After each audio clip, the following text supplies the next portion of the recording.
विद्यार्थी मित्रांनो, आपण त्रिकोणाच्या एकरूपतेसाठी 6 गोष्टी गरजेच्या आहेत हे मागच्या व्हिडिओमध्ये पाहिलं.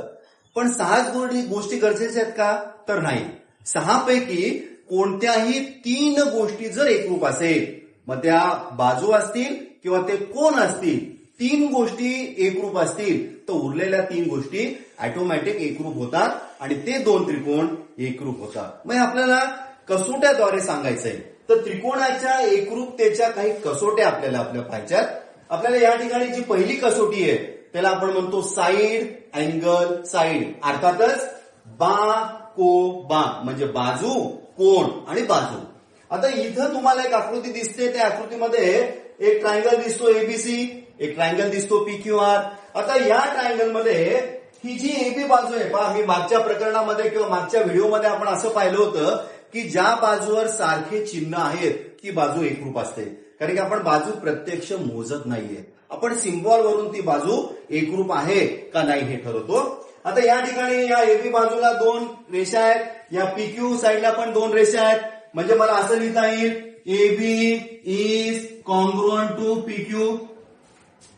मला हा जो कोन पी आहे आणि हा कोन क्यू आहे हा सारख्या सिम्बॉलचा आहे, म्हणजे ते 2 कोन एकरूप आहेत. मला असं लिहिता येईल angle B is congruent to angle Q.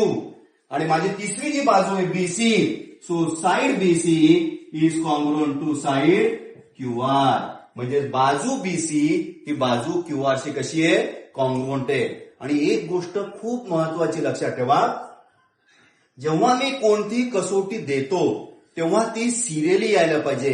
याचा अर्थ पहा, 2 साइडच्या मधला अँगल आहे, 2 बाजूच्या मधला कोण आहे. आणि या ठिकाणी तुम्हाला दिसतंय ही बाजू एबी आहे, ही बाजू बीसी आहे आणि त्याच्यामध्ये समाविष्ट असलेला कोण आहे.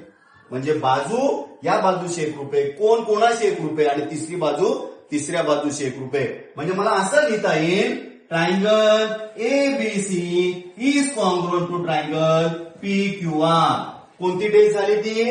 Side angle side. So it is side angle side, किंवा मराठीमध्ये आपण त्याला म्हणतो बा को बा.